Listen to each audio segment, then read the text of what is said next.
آقا کریم صلی اللہ علیہ وسلم نے ایک نماز کے وقت پوچھ ہی لیا، بیٹا کیا نام ہے آپ کا؟ حضور فلاں۔ باپ کا نام کیا ہے؟ فلاں۔ کس قبیلے سے تعلق رکھتا ہے؟ فلاں قبیلے سے۔ حضور نے فرمایا تجھے یہ کس نے سکھایا؟ حضور کسی نے نہیں سکھایا۔ پھر یہ کیسے کرتا ہے؟ حضور مجھے میرا آپ پہ دل آ گیا ہے، مجھے آپ سے محبت ہو گئی۔ وہ کہتے ہیں نا کہ نصیر الدین نصیر کے ان کے انداز کرم، ان پہ وہ آنا دل کا، ہائے وہ وقت، وہ باتیں، وہ زمانہ دل کا۔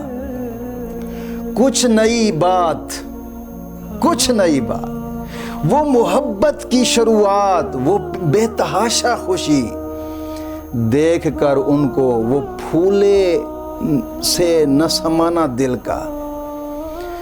ان کی محفل میں نصیر، ان کے تبسم کی قسم، ہم دیکھتے رہ گئے ہاتھ سے جانا دل کا۔ حضور مجھے کسی نے نہیں سکھایا، مجھے آپ سے محبت ہو گئی ہے۔ وہ کہتے ہیں نا کہ عشق لگا سی کھیڑا کھیڑ دینوں۔ کچھ لوگ ایسے ہوتے ہیں کہ جن کو بچپن سے حضور سے محبت ہو جاتی ہے۔ اور یہ محبت کون سکھاتا ہے؟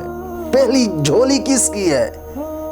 یا پھر یہ ماں باپ کی جھولی میں بیٹھ کر سیکھتے ہیں، یا پھر جناب علی گھر کے اندر ہی بیٹھ کر سیکھتے ہیں؟ تو اب ہمارے بچے بھی ہیں، کوئی کارٹون دیکھتا ہے، کوئی فلمیں دیکھتا ہے، کوئی ڈرامے دیکھتا ہے، گھر کا سارا کیا بچہ تو ہے یار، چھوٹا سا بچہ ہے، ان کے ذہن کے اندر وہ چیزیں بیٹھ جاتی ہیں جو ہم بٹھانا بھی نہیں چاہتے۔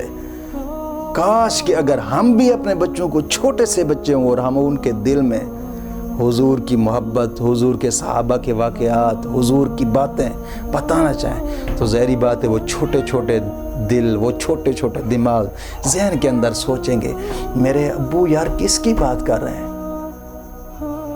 میرے گھر کے اندر کس کی بات ہوتی ہے، سوچ جاتی ہے۔ آقا کریم صلی اللہ علیہ وسلم کی محبت، حضور کے صحابہ اس طرح